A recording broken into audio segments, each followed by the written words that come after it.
Jen, how do we avoid, I was joking with Nick the other day about like this possible scenario that is not futuristic. It's like it could happen tomorrow.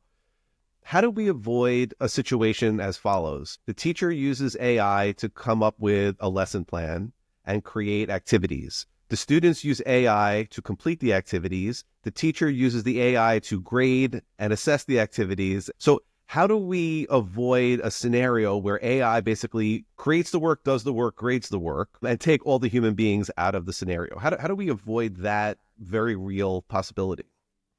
Well, there's actually two things we can do.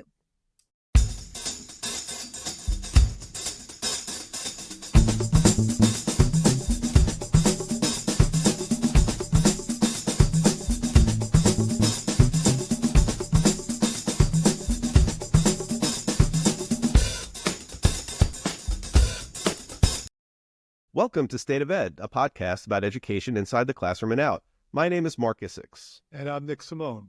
How are you today, Nick? Excited for our conversation. How are you doing? As am I. Our guest today is Jennifer Womble, and since 2010, she has served as the chair for the Future of Education Technology Conference, FETC, the largest independent ed tech conference in North America. Jennifer designs professional development opportunities and curates events focused on innovation in the ed tech space. A nationally recognized speaker and writer, Jennifer is an advocate for community engagement and learning science, serving on several boards and earning numerous awards for her contributions, including recognition as an ed tech and e-learning top influencer and recipient of the EdTech Digest Leadership Award. She is passionate about transforming education through technology. Jennifer Womble, welcome to State of Ed Podcast. Wow. Thank you for having me. That was really gracious. Thank you very much. It's absolutely our pleasure to have you on. And there's so much I want to talk to you, and I know Nick wants to talk to you about FETC. So why don't we just launch right into that? So tell us a little bit about FETC for those who may not be aware. How did you become affiliated with that organization, and what kind of work are you doing for them? Yeah, fantastic. Well, thank you for letting me tell this story a bit. So previously to FETC, I will say for 18 years, I was in a school district. So I was an AP National Certified Teacher. I scored exams every year for College Board and did training for Intel and ETS. So I got my feet wet in technology and actually began presenting at FETC when I was a teacher. So it really was the perfect fit in 2010 when I was able to move over and work with FETC full time. So we are really mission focused on helping teachers and librarians and coaches and administrators leverage technology for school. So it's all about integrating technology in effective ways to improve teaching and learning.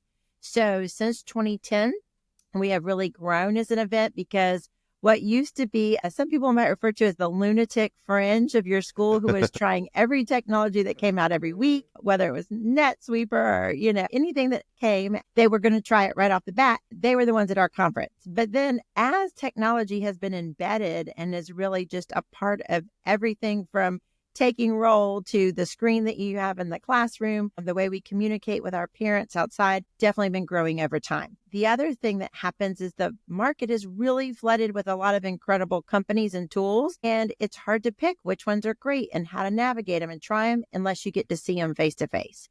So we create an environment every January. It's very strategically placed in January because school district budgets have to be done by February to start the school board process for the next year to be implemented by July. So we want people to come and get training mid-year, get some inspiration mid-year, but also look at the product, see what's out, make some really good decisions about what you should be doing and leveraging in your school, and have those face-to-face conversations with the providers.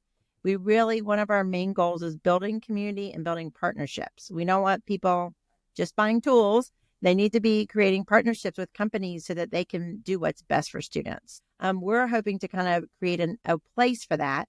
Then throughout the year, I host webinars every month to continue those conversations, to bring everybody together, right? To bring together our coaches, our administrators, talk about hot topics. What are we seeing in the field?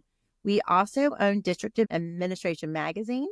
And so we're writing about districts year round, bringing out the best ideas. So there is phenomenal work happening in districts all over this country, but we have to elevate that. and amplify it. So I feel like most of my job is being a teenager and really amplifying the voices of school districts and saying, here's what's working. We want to shake people and go, here's what's working. And we need to be trying this in other places so that we can improve learning for all. So it's a big mission, but it's one that I really enjoy. And we hope that we're building community that is supporting and encouraging this throughout the year. I have to just ask, what subject did you teach in AP? This is great. So I was a non-College of Ed grad. So my undergraduate and master's work was actually in criminology. So I accidentally dropped out of law school and became a substitute teacher and chose education. And so I was filling in for someone at a local school. And so that first year I had to teach dropout prevention, ESD, and geography. And then the next year, someone went on maternity leave. And so I was able to get into the social studies department. And so I taught all of the social studies. And then I also taught AP psychology for the last 7 years, which filled up my entire schedule. So I'm very passionate about brain-based learning and how the mind works. And it was a perfect segue into building pedagogy for professional development. But because I was a non-College of Grad Ed, at that time, we were an outcast, right? Everybody had an education degree. They came in completely certified. Well, I had to take every single PD that existed, from bloodborne pathogens to how to call for a substitute to, everything from Harry Wong to Marzano and everything in between. So the good news is I learned it all, and I kind of fell in love with professional development, but I also saw the good and the bad and how adults learn and what could have been slightly better. But now it's not uncommon for that to happen. And I went on to taking interns for many years, and I still supervise interns at the university level and keep my toe in the water and visit schools, every week and see what's in the classroom, which I think makes us more effective in building content, for the education community. Great. I think you and I have lived parallel lives in different ends of the country. You're in Florida, I'm up in New York. I was literally accepted to law school, sat at the kitchen table with my mom when I was 21 and just looked at how to write the check to hold the place in the seat. And I looked and I said, you know what? I don't know if my heart's in that. And I come from a family of educators, and my dad said, why don't you just, try subbing for a little bit until you figure it out. And now 30 years later, I guess I'm still figuring it out, perhaps. I'm not sure. But the same thing, subbing and not had taken any ed courses and literally just picking myself up by my own bootstraps. So as you're telling that story, I'm having all kinds of flashbacks, a little bit of PTSD, a little bit of happy memories. But wow, it was just so you are perfectly aligned. We're both in line with Daniel Pink because he dropped out of law school too. So, I think there's some great minds who made that decision. But an interesting takeaway from that, I too have a mother who was in education. 43 years, she retired. And my father was actually on the group that built the first mainframe computer in Florida and first network and for the state of Florida. So I think I'm like the perfect ed tech child. Didn't know it at the time. But the interesting, thing about that is, to this day, I will not hire a keynote that doesn't have a relative who's a teacher, because I think there is an incredible empathy and understanding that comes with being in a family with educators. And you'd be surprised, every single person we've ever had on the stage has had a family member that has been in education. And I think that's really valuable. That's great. I love that. And you're perfectly aligned to this group here, because Nick and I both are social studies people. Nick is like the AP guru. He also graded exams for many, many years with the College Board. Not that I need to tout you, Nick. You can certainly tout yourself. I taught several, but the only AP US, AP European History, AP Comparative Government and Politics. Recently, I actually did AP African American Studies, but I graded the AP US. And I have to say, you made me really think, because the grading of the exam, it's the best experience that you could have as a teacher. Yeah. But you're right, even the technological aspect of how they are able to, it's a remarkable operation to watch. It is. So I have to ask you, when I was wrapping up, and I'm still connected with many of the people who scored with me. I scored for about 7 years. At the end, so my last year was 2010. They were already using ETS to do scoring with AI. And we were comparing our rubrics and our scoring with the computerized scoring at that time. So they were already leveraging AI by ETS with the goals of using it for Wow. SAT and College Board. And literally last week, I was at the Stanford Human Centered AI Summit, and the person that was there from ETS, that was the AI chairman, she is now the one in charge of scoring. So very interesting how that has transformed, that the technology has transformed. Best professional development I ever did. Spending 2 weeks with people reading essays. Who knew it was the best summer camp you could dream of? Oh, it's amazing. But since you did bring it up, maybe we should just get right to AI. And what are your thoughts on how you think AI is going to transform education? Well, I have a lot of thoughts there. Okay. So I'm looking forward to them. I spent a lot of last year. Of course, we've all been following the stories that are coming out. And one of the things that's I have to just say as an education group in general is it's just overwhelming. It is coming out so fast, so furious. Not just the developments in OpenAI and Gemini and Perplexity and Claude and whatever tool you use, and also all the tools coming out in education and the differences in the variants. So, we're sitting in a place right now where only 26 states have guidance so far. So because of this overwhelming fountain and fire hose that's kind of immersed, district schools, everybody's trying to figure it out, right? And so teachers, my big advice and what I'm really hoping that this year, that 2025 goes down in history as the year of AI literacy. I think the best thing we can do is have conversations around what is AI? Really, what is it? Because there's a lot of misnomers. People thinking robots are taking over the earth and that everything from it's just going to, help us cheat and summarize to what it really is, like helping schools and students and parents understand what AI is, where it's already embedded. So what really happened last fall was a lot of people came back to school districts and Canva had AI in it. Adobe had AI in it. PowerSchool had AI in it. So even if they weren't trained on AI, even if they didn't understand it, they're using these tools, just like they've been using it on Amazon for years, right? For their selection of the products that they enjoy or their Netflix selections. So, but we haven't really talked about the pedagogy and how we're immersing and changing curriculum. So what we tried to do last year is actually, we started with assessment and we started asking educators like, if we're going to design, best curriculum is designed backwards. So we need to start with assessment and work back and design, what the curriculum is we're teaching students.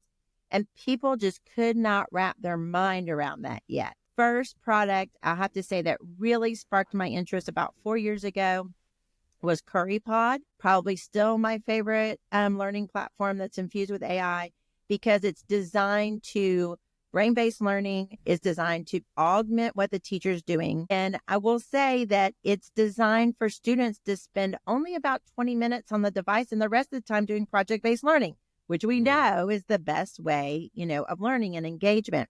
So, but we need to really spend time this year building out policy, having discussions in our schools, in our districts about what it's going to look like and how it's best used, and really creating an AI literate, community before we jump into buying things and before we jump into redesigning everything. I think there's a long-term vision here that a lot of companies have and a lot of leadership has. A lot of districts are already using AI in different ways. So that's really exciting, but we need to make sure that that's scalable. Is it replicable? What kind of student bodies is it really helping? And I think there's some areas where it can level the playing field, like offering tutoring to every child for the first time might be something pretty incredible. Authentic AI is conversational, just taking us back to the Socratic method, right? To Socrates having the best way to learn was to have a conversation and to teach others. So I think there's a lot of potential there, but we've got to break through the barriers and the myths and the misunderstandings. At the same time, it's continuing to develop so fast. So it's kind of interesting to see what might happen less. But I think AI literacy has got to be the focus this year in understanding. But we do have the cart before the horse in a lot of school districts. People are going all in on some tools. I think over time, we're going to see those tools morph and probably be built into some other programs. But, for the most part, if you're in a one-to-one school, you're sitting in front of Google, you have Gemini, you're sitting in front of Microsoft, you have Copilot. So it's underway, and all the research and Gallup polls say that kids are already using it. So we've got to figure out how to leverage it and make teachers' lives a lot easier by automating some things that we can take off the heavy lift of teachers. Jen, how do we avoid, I was joking with Nick the other day about like this possible scenario that is not futuristic. It's like it could happen tomorrow.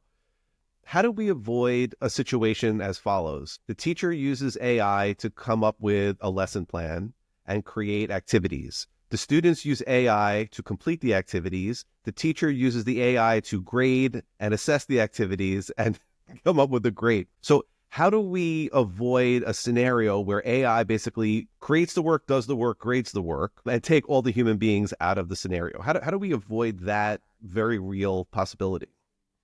Well, there's actually two things we can do. Either one, we can allow that to happen because we could use really great AI tools that actually personalize learning and engage the students, and are really powerful tools that are designing and then implementing with students ways to make sure that they're mastering knowledge, right? So there are some schools, if you've looked at the alpha schools using the 2-hour project, they are using personalized learning AI. The students are doing 2 hours of really condensed learning, personalized to them on their level through diagnosis, right? Helping people either catch up if they're below level or push them ahead. And then they're working to mastery. So then in that scenario, yes, students are using the AI, and the AI is creating the assignments and scoring them with intention. And the intention is that they're using that program to show their mastery. The other way we can go is we can say, as educators, we might use these tools, but the only way to learn and create is not by using AI. So we can still have students, writing songs and building backboards and having projects and doing presentations that does not require AI. AI can be a great tool to help those kids self-evaluate before they turn it in, though. It can be a great way, but it's the teachers creating those assignments. You're seeing a lot all over. You can see this everywhere, but people are posting, cheat proof or AI proof assignments. Are we creating things where students are thinking, or is it just rote? And then as a community, we have to decide what is learning and what is knowledge. And, we have to create a picture of what we're expecting, but it really can go two ways. And a lot of times the leaders in the school are going to make these decisions, and your communities can make these decisions. And this is a really valuable conversation. Do we want mastery-driven, competency-based learning that's only done by AI? Then what is the human's role in the room? Or are we going to create assignments that are AI proof and spend a lot of time with that? I do think some of the auto grading that is available now with Class Companion or CareerPilot, any of these tools you use, is amazing. Designing a rubric and having it do the student's work, what it can do in momentarily that used to take me hours and hours and hours is amazing. And I will say, is it 100% perfect right now? No. Is it going to get there? Yes. But we know the research that instant feedback is the best way to improve students' learning. But yet sometimes it'll take essays a week to get back to a student. Right. And we also know that all the writing and all the lovely comments and stickers we put on there really doesn't impact or improve their writing. So we need to really focus in on the things that do matter and do improve student learning, and focus on those key points. And then leverage AI in ways that the automation can help that teacher be stronger in the classroom. Yeah, I mean, I know that that conversation has come up a lot about AI grading essays. And as somebody that's graded a lot of essays over the years, I still am concerned about that. And trust me, I'm not a Luddite at all. Oh, yeah. But part of the process of grading essays is getting to know what your students have been able to write. And if it's just also getting to know your students. Right. Yeah. Like I remember when it went from handwriting to everything being submitted on Google Classroom, and just the actual practice of not handing papers back took me longer to get to know their last names. Yeah. Because I used to see it every time I would hand it back. Yeah. And now I don't. But, I'm just also curious your thoughts on, do you think that the restrictions in the school system, like the time schedule, the day, so many schools, 40 minutes, or that we're still using the same subjects that we've used for over 100 years, Are those going to get in the way of allowing us to like transform our schools with AI? It's a good question. So the thing that we have to think about that we've never ever thought about in history is that literally AI is smarter than us. AI has more knowledge than any human. I think one interesting thing, especially with OpenAI, is every single textbook is in it, OpenAI. Every single content standard, grade level expectation, the standards that you're following is all in there. So I think that opens up another conversation about resources and where we could put resources. But the idea that the teacher in the classroom is not going to be the most knowing person. And so what happens then to the teacher in the classroom and what kind of role do they have? So my hope is that their role is more of a facilitator that is an encourager that spends more time building relationships with students, knowing their students, has more one-on-one conversations with them. Like what I would have given instead of grading essays for an hour and making the kids work on a worksheet, I would have loved to have had kids come up in small groups and have small group discussion with them about what we're learning or about their group project, because I could have let it grade, the essays. So my hope is very human-centered, that this teacher in the room becomes more of the person teaching the life skills and the study skills and role modeling how to study and how to leverage AI, and that's more of the role than being just the content expert. They still have to be able to identify bias and hallucinations and problems, right? They still have to be able to design and understand their students well enough to change and adapt and reteach the things that are not being taught. So, we definitely need super strong, intelligent teachers in the classroom who can build those relationships. But I think the hardest part for teachers is going to be letting go of some of the traditional pieces that they just got used to doing, but ironically are also the most complaining about doing. So it's kind of this really interesting thing. It's part of that persona of teaching. I do think that the Bell system and their seats and rows in the industry model is really not working for lots of families. And we see people leaving to homeschool, leaving to private school, leaving to charter school, this unhappiness with engagement, especially post-COVID. But there are amazing teachers in public school systems, and they need some supports. I think that's really obvious across every level. So if we could use AI to support them and leverage them, maybe I don't remember their names from handing back the papers, but now I can remember their names by having individualized conversations with them about content and working through their learning plan, and doing some different stuff with them so that I get to know them more as people. I'll agree. I love getting to know my students. And one of the things that's hard about recruiting teachers, I think, is its long-term gratification. I just now see my former students who are doctors in the community or who's our mayor in the community, but you don't feel that impact until the kids actually grow up and become adults and kind of have that full circle moment.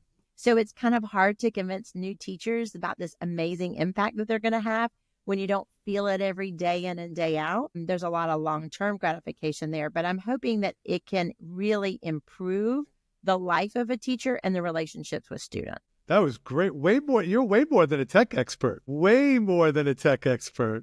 Very impressive. I wouldn't say I'm an expert, but I'm definitely constantly learning and listening to districts and trying to imagine what it could be better. Like I definitely know that we could be doing it better. And so I think that I'm very, whatever they call it, Techno-Optimist, that there are tools that can make education better. I want kids to just sink in. There's just nothing better than that light bulb moment going off in the classroom.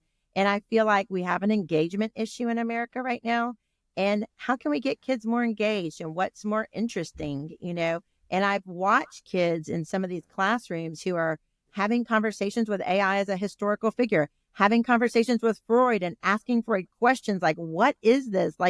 And being able to kind of dig in. And that really brings, a lot of education to life in ways that we haven't done before. And it's exciting, but it's hard for educators because we have to let go.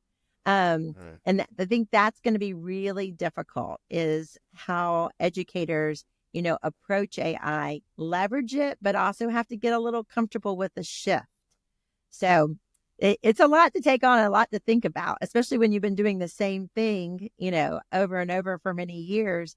And then to have to kind of a sweeping change, That's why I think there's some people who are nervous. They have some fears about it. And we need role models. In education, we need modeling. We need coaching. We need to be able to watch our peers doing this. It's something new that we haven't done before. So I think all of that professional development is going to be essential. I couldn't agree with you more. As a matter of fact, I recently wrote a whole book about student engagement and how to try to solve these problems and address them. Let's get fired up. I'm with you. Yeah, no, because one of the stories I told in the book is, it goes back to my dad, who was an AP in an elementary school. So back when my elementary school days, you used to get your textbook. I'm dating myself here. I got a lot of gray hair, so I have a number of years behind me. And I would come home with my textbook, and then he would write down the titles. And then if he would go into his book closet at his elementary school, and if they had an extra teacher's edition, he would bring it home for me. Now, having the teacher's edition in 1981, right, was like being Socrates and Aristotle all wrapped in one. Yeah. And that was just like, it had all the answers, because back the tiny then, margins, it had every answer. Exactly right. And back then, everything was about the answers. Everything was about like a trade. Like, I will give you my compliance and I will behave if you give me the answers, so I can then do well and get the grade. Everything was about the answers. And that really was the paradigm upon which the entire system of education was built. But now everybody has the teacher's edition to every single subject and every course, and they carry it with them in their pocket. So we can't do things the same way now that everything has fundamentally shifted. And I guess my question to you is, Jen, like, what are the impediments? Like, what is standing? Because everything that you're saying is crystal clear. But what is standing in the way of us actually getting there? Because this is the moment. Oh, yeah. Human motivation. Everybody, I remember when I was teaching and we first got hardwire in the school, and they're like, oh no, we're getting the internet. The kids will have all the answers. And then it was not Wikipedia. They can look up all the answers. But guess what? They didn't. They didn't all go, just like when we were kids, we didn't go take the encyclopedia and memorize the whole thing because we weren't motivated to do that. So the key of any technology is the motivation, which comes from the human instructor in the room. That motivation, that encouragement, that guidance, that igniting the fire, as Harry Wong says, the mystery box to get kids engaged. They're not going to go look up the answers unless there's a reason to. So unfortunately, if we have a system where they're going because they're trying to get a grade, then they're just going to go and write down the answers. But if you're really teaching kids to learn how to learn and to embrace learning for a purpose, which I think the humans in the room have to create that synergy, then the students are going to want to learn it, right? And so think about the greatest social studies teachers. Lots of them are amazing storytellers, and kids will like just sink their teeth into those stories. And it's the same reason we love movies and soap operas and all of that, right? So they can create memory cues and then they can remember those stories. So we have to think about how we are engaging students in a way with AI. Yeah, all the answers are out there, but that doesn't mean they're going to go get them. They're not all reading everything on the internet. They're not all reading everything still on Wikipedia. There still has to be a driver and a motivation in the equation to learn. And so we have to model for kids how to be lifelong learners, how to learn. I keep hearing at all these meetings and conferences, people are like, it's going to be all about teaching kids to learn how to learn. And I go, well, who's doing that? Who has the textbook on learning how to learn? Because it hasn't been the same since I've been teaching. And it hasn't been the same the last 30 years. So who's teaching them to learn how to learn? I think it's more about the inspiration to want to learn, the inspiration to go and get that knowledge. It's not just because it's in your pocket doesn't mean it's in your brain. Right. And you can't speak about it or talk about it. So I think, that's what's more powerful. I wasn't able to have one-on-one conversations with all my students. But if you use a program like School AI or Conmigo, and you're like, it is literally the Socratic method of AI is asking the student questions and getting feedback and having conversation and pulling out the knowledge that they know. That is really powerful in a different way of engagement. So I don't think we have learning without humans right now because humans are not motivated without other humans. I mean, we can see that in online learning, as well. And so I think that's kind of the spark we have to really focus on. To go to your point, the model of how schools were built was like, we're going to front load everything. We're going to teach you everything for 12 years, and then we're going to send you off, and then you'll be able to use all the stuff that we taught you. But we don't interact with knowledge and learning that way anymore. We need real-time, just-in-time learning. So if my dishwasher breaks, I need to know about dishwashers now. Not yesterday, not tomorrow. I need to know it now. And the same thing is true for of anything. So the world is not aligned with how we're structuring classroom instruction, and the kids know it. So yes, I agree with you 100%. It's based on motivation. So you're 100% right. We have to create problems that they need to solve. Oh, we got a lot of problems need to be solved. So we do have a lot of if we problems. would just introduce these problems to kids, that'd be different. You know, that also the limit is human capacity. So we used to have this argument in my socialist department every year. We would have to teach American history, but then we had to break it down, and it had to stop right after the Civil War. Well, then they had never got antebellum to the future or the modern day. And then the same thing with ancient history. You can't even get ancient history, and every year there's more and more history. So we're losing capacity to be able to keep teaching. We needed ancient history, modern U.S. history. A lot of kids never even got to the end of U.S. history, which is why they don't understand American government, which is why they don't understand the separation of powers currently. So we've got some social studies work to do there, but we can't keep adding capacity of subjects. You know, I was just talking to somebody at dinner last night who's a biology teacher, and she's like, when I was in college, we didn't have genetics, but I've been teaching genetics all these years. So think about how knowledge is growing and changing over time, but yet there's a limited number of the day. You know, the day is limited. So, you know, I think a lot of the people in the project learning space project-based learning have been coming up with these solutions of, you know, giving kids problems, and then they have to learn all the things around that problem to come up with a solution.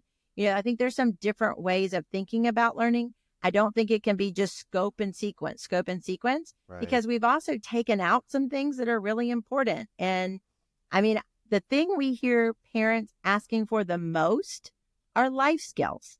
And when we were in school in the 80s and 90s, 80s, 70s, whatever, you know, we had a class called life skills, and you learned how to make a grocery list and financial literacy and balance your checkbook and all those things. And it was all wrapped up in a course, and everybody kind of made fun of it because you had a fake wedding and you carried a flower baby or whatever the different things were. But guess what? Kids knew how to change a tire, and kids knew, you know, those were the life skills.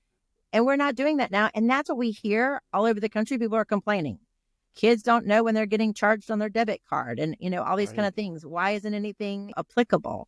So, you know, it's hard to take a lot of content and make it all relevant and then also teach life skills. And then, oh, by the way, you know, all these other things you have to teach on top.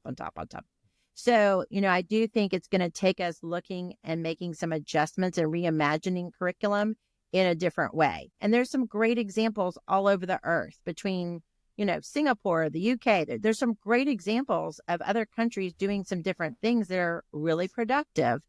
We've been staring at Norway and Finland for many years now and talking about it. So, you know, maybe it's time that we reimagine maybe at least the high school curriculum. I think we're doing really great work in elementary and middle school. I think what we're seeing and the data is showing us right now is, you know, some of our greatest weaknesses in high school. So maybe we pick one part, but it's going to be in your district, having conversations with your community, what's important to your stakeholders and what we can do. But that's definitely what's driving the CTE movement right now. It's definitely what's, you know, driving some concerns of how we function outside of the school when we finish. So I think your point is really well taken. What does a degree mean? And so you've been hearing that portrait of a graduate. You know, superintendents have been saying, working with their communities, what should a graduate look like and be able to do, know and be able to do? It's a good question. It is. Back to the tech world. Do you have like your go-to 2 or 3 tech tools? I listen to a ton of podcasts. So I am like running multiple things all the time. I have definitely been trying, and I've been working more and more with my AI glasses. So I've been definitely trying to do this. So, you know, they have the speakers built in. So something that's interesting is for under $200, now mine are not prescription, but you can get them prescription. The interesting thing is according to ADA, a student who's in your classroom can have these or the Ray-Ban version or any version, and a teacher cannot ask them to take them off if they're prescription, because by ADA, they have to have them. So now, like, think about these implications in the classroom. I can literally be asking and talking through the microphone to AI. These are all on OpenAI. It can play music, but they can also, I can ask it questions. I mean, for me, it's things like, what's the email address of this? So I can just keep moving, right? But I can definitely ask a lot of other information and get feedback. But if you're in the classroom and you give somebody a worksheet, they can literally be asking the questions and answers. So we really have to think about that assessment. So I have also a device I like is the Plod. And the Plod records conversations and then gives you an AI summary feedback of it. And so what I've actually been doing is, because I go to a lot of meetings and a lot of conferences, I will record the session, and it helps me in note taking. Like, I'm a very avid, if you ever see me anywhere, I'm always taking paper notes. I'm a big handwriter, but there's things that I'll miss and there's gaps that I'll miss. So I love that Plod because it listens, and then it can give you a transcript, and then it can give you a summary. And that's helped me build some executive summaries for meetings. It's helped me build summaries for sessions that I've, attended. And that's been really, really helpful, especially pulling quotes out. And then, of course, they're building a lot of really cool AI agents that I love. And I'll have to say, I've got 2 friends working on their PhD right now, and they're using these AI agents to analyze their data, to pull out quotes, to work all the way through their PhD. I mean, saving hundreds of hours of time just digesting your own data. And I'm definitely using it with data work for our own event. Like, I look at who attends every single session, if it's meeting their needs, what role they are in the school, what content we're providing. Are we providing the best content for them? And all of that deep dive I'm doing with AI. It's an enormous amount. You take, 10,000 people where they've gone and what they've attended an entire event and tried to, figure that out. And what used to probably take me months, probably about 2 months, I've now done in about a week. And most of that time was me figuring out how to ask the right prompts and questions to get the right analysis from Excel. But now that I understand it and have done it, I could definitely be more effective. So I will say OpenAI is definitely my go-to with a lot of the tools. I'm a Microsoft girl because I know it. Before that, it was WordPerfect, right? I could still use the function keys. But I mean, those are some of the things that, I'm just kind of using on a daily basis, but it changes. I'm open to trying things. I'm excited and scared to try a bunch of VR. I'm afraid if I get in there, I'll just be addicted to it, because I have a good friend who's learning to play piano right now through Meta, and is super effective. I don't know if you know this, but in Florida, we have the only school that's only VR. The students learn completely in a headset. Oh my God. And so it's based out of Naples, Florida. The data that's coming out of it is they're learning faster and making more gains than they are in a regular classroom, but they're not alone. They're in the headset with an instructor and with their classmates. But they're learning it through VR. So that's probably wild. my next venture in. And I think definitely as far as CTE goes, like, we can't get enough HVAC instructors in Florida. We can't get enough construction, all these industries where we want kids learning CTE. We can't get enough instructors. We have a huge teacher shortage. I mean, I think I looked yesterday and we have about 5,000 openings in Florida. So come on down to Florida. We need lots of teachers, but, in industries and with people with specialities, I mean, think about how hard it is to find an AP chemistry teacher, how hard it is to find an ESE or an ESL for German. Like, so you think about those shortage areas. If we could create classes in VR where one teacher could service lots of students in a district or an area, that would be a lot more effective. So I think that's just something that's really interesting. We've been talking about it for a long time, but finally companies like Lenovo and stuff have come out with full headsets so that teachers could really employ it. They don't have to take a cell phone and put a piece of cardboard on there and something else and something else. So I think the technologies are getting better, but we still need bandwidth in every school. There are still schools that are not completely online. There's still schools where the kids don't have devices. So we've got to work on that equity first. What are the obstacles? I'm not very familiar with, all the ins and outs of the politics in Florida, but what are the obstacles that are preventing the equitable funding in schools? And also with all those teacher shortages, what is there pressure to like increase salaries to make the jobs more competitive to try to draw more people out of the woodwork? Absolutely. And really it is, we do through district administration a survey every year of superintendents and ask them, what are your top challenges? And I would say for probably about the past 7 years, number one has been recruit, retain, recruit, retain. And not only that, but we see high turnover in superintendents. It's now, according to Project Tomorrow, 2.3 years is the length of a superintendent nationally. We see shortages in principals, shortages in teachers, coaches. So it's really across the board, all over there. And student populations are changing too. So one of, we knew the baby boomers were going to retire, and they did. And, they've caused a massive void, but we don't have the number of students coming into the School of Education or the non-School of Education. We just don't have the same interest in education. I think that that's twofold. One is that we're not doing a good job of marketing education. I mean, I believe being a teacher can be the best career you can ever have. There is an incredible amount of impact and personal value in it. I think it also meets the needs of our younger population who want a little more flexibility. Okay, have some summers and holidays off.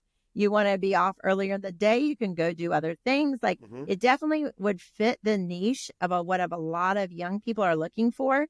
But unfortunately, a lot of people in education haven't been telling positive stories. And so we need people who are educators to be more positive about their experiences, and they to share all of the good things that happen and the reason that they stay for 20 and 30 years instead of, just being very vocal about some of the negative things. And I know that's really hard, but sometimes, we're beating up the system that we're trying to build up and wondering at the same time, why aren't young people going into education? And then turn around and badmouth them. And so, I think that that's something we have to work on as a culture, and people like Jimmy Casas and others are really working to build the culture in schools to be more positive place. You mentioned elementary school earlier. Every kid going to elementary school is smiling. Hi, how are you? They're happy to be there. They want to come home and tell you what they've learned. Then middle school, it starts to happen, and we know puberty hits. But then what happens by high school? Like, we really need to work on cultures and, building positive environments in schools where people want to be there. Never has there been a more exciting time in technology. If I was a young, super techie person and I was a smart school district, I would be saying, hey, we're using AI in our school district. Come use the latest technology in our school district and change lives. Like, that is an amazing thing to think about, that you could be using technology, you could be changing kids' lives, you could be shaping the future. That's really powerful. And it doesn't hurt that Dave Ramsey's latest research on the number of millionaires in America, teachers are in the top 5 because it's still one of the professions that they get a pension. Those of us outside of the education system don't have the great healthcare that a lot of teachers have, definitely don't have a guaranteed pension that a lot of teachers have. So there are a lot of really great, long-term gratification that we've got to work on making more positive, strides in to recruit and retain the best and brightest. I mean, education is the economic driver of our nation. Every single piece of talent in this country comes from education and schools. So we are shaping the future every single day. It doesn't feel like that when you have a big, stack of papers and a lot of parent emails to answer, and we're changing the bell schedule because of a pep rally. Like, I know that there's a lot of cumbersome things that happen every day, but if we give ourselves a moment to reflect and have some white space, it is really shaping the future every day, and it makes a huge impact. So we've got to encourage more young people, and we can do that in our own schools.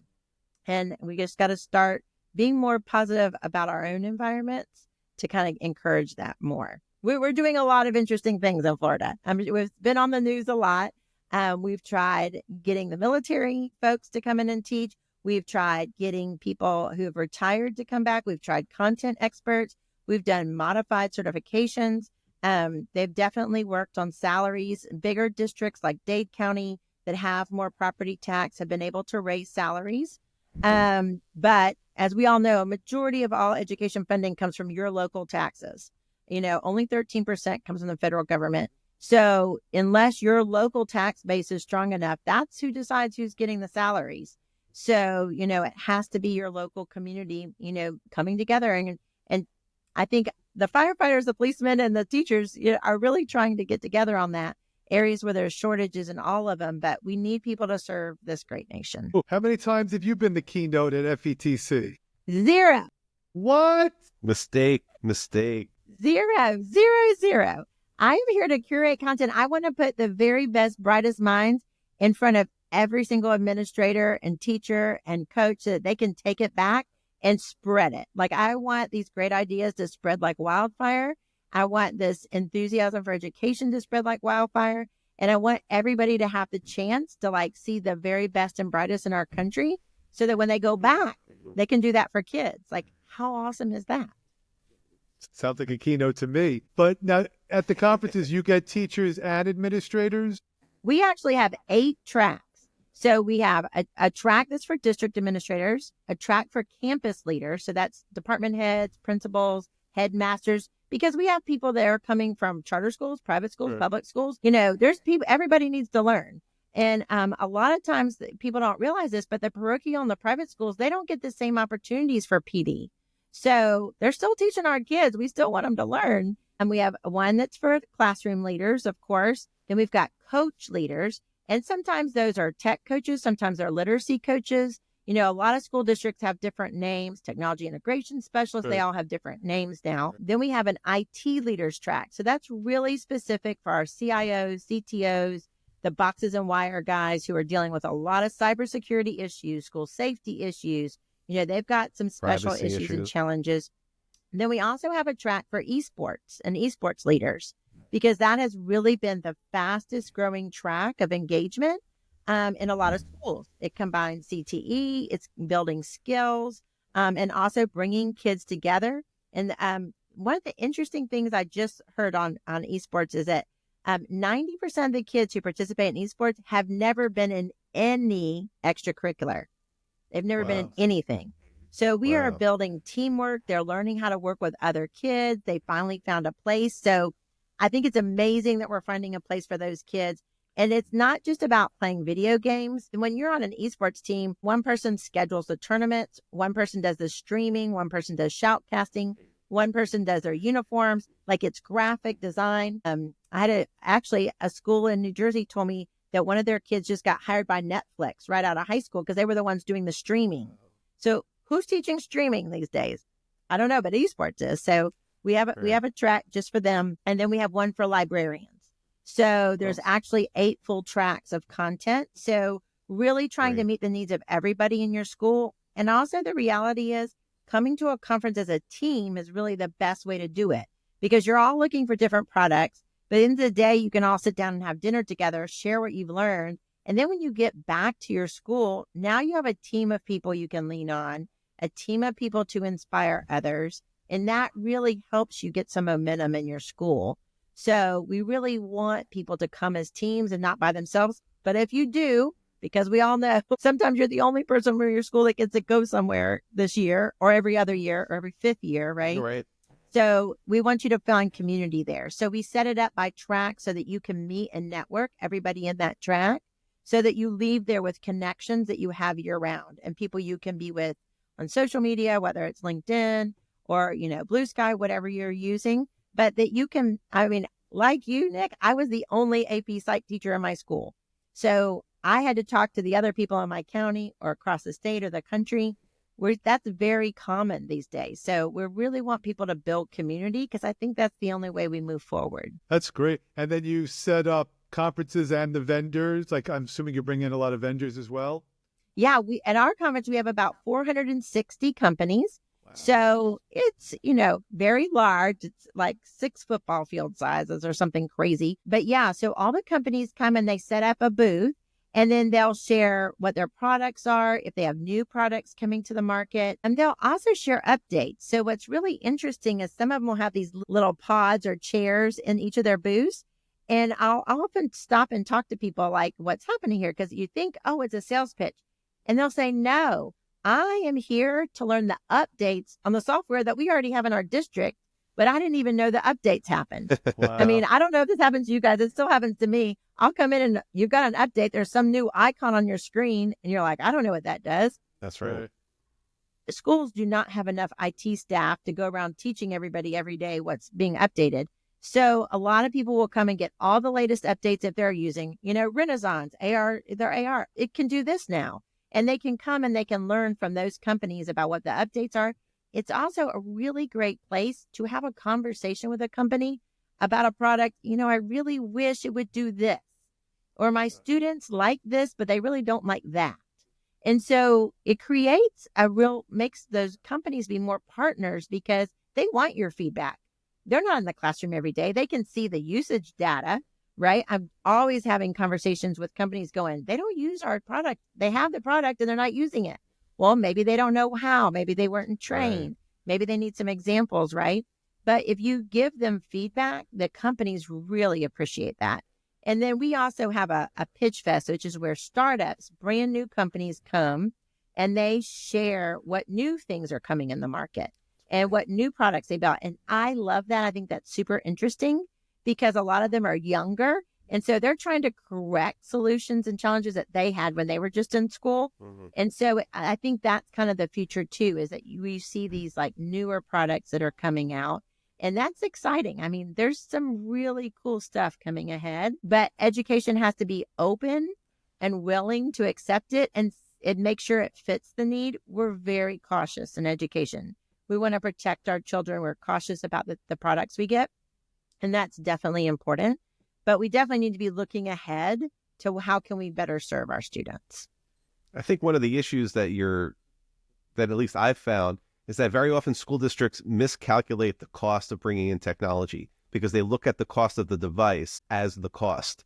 That's X. But the real cost of bringing in technology is 5X or 10X because you need people to support it. You need people to continue training people on it. And that is a cost that goes far beyond the actual opening the box and, charging it up and handing it out. It's the much same bigger thing. than that. We don't expect teachers to just say, oh, go learn it on YouTube. The same thing, our students aren't going to just go learn your content on YouTube. We definitely need to have some very specific training around what's happening and support. I mean, that's the one thing I can say in education across the country that we don't see is enough continuous support. Like you need to do the lesson, but you need some reinforcement. You need some feedback. You need to do it again. We need to analyze the data of what the students actually learned from it. Because I said so doesn't mean it was great. We really have to look at the data. Well, the data says that really wasn't that great of a lesson. So what could we do different? And I mean, that continuous learning model is what we need to be employing with PD, no matter what the product is. Jen, you've been so gracious with your time, but there's just one more question that I do want to ask you before we let you go. If you had to pick a single word to describe where your mindset is at this moment in time, what would it be and why? Like, what's your word right now? That is a tough one. Okay, so in my annual vision board for this year, my word was intentional because I wanted to be really super intentional about what I was learning and where I was getting it. But I'm going to shift that word because I think what's happened and the word you're describing is more like volcanic because what's happening right now is, we have this explosion of technology. We have an explosion of politics. We have an explosion in schools around the country with for the first time, we're seeing a lot of kindergarten behavior issues because these are kids that were home during COVID who are now coming to school without some of the social norms. We're seeing, an explosion because we have not enough staff to fill our schools. So it feels like things are erupting all over. And so it does kind of feel a little, and I feel overwhelmed by all the technology that's getting introduced at rapid fire right now. Mm-hmm. Just when you thought Sora was the coolest thing, and then Gemini, this is the coolest thing. And the next day, it's the next day, it's the next day. And, so it feels very overwhelming right now. And it feels volcanic, but I think that means we need to go back to being intentional. Keeping student learning at the focus, keeping teacher wellness at the focus, keeping what our priorities are in education so that all these fires and volcanic things that are happening all around us will really help us to focus on it. But the only way we're going to do that is really through community. I mean, we need to be supporting each other, encouraging each other, being positive about education. And I think that's going to be what helps us really move forward. So I cheated and kind of did 2 words. Sorry. That's not cheating at all. That's phenomenal. I did use AI though, I promise. It's all right here. It's all... I thought you put your glasses on midway through that response, but maybe it was yeah, just I my should ask screen. it. What would it be? That's the one thing I will say. Last week I was at a meeting at Stanford, actually, and the dean pronounced this to be the age of creativity and the age of creation. And I think that that's something really interesting to think about, because we talked for a long time about technology helping students to produce, and then we've talked about personalized learning. But now this idea of creation is really kind of an evolving thing in education. And that's not something that we went from the age of information, now the age of creation. This is a kind of a big leap right through the middle. We definitely have the tools to create, but do students have the background and the knowledge and the, prior knowledge to build things? That's going to be up to educators to provide.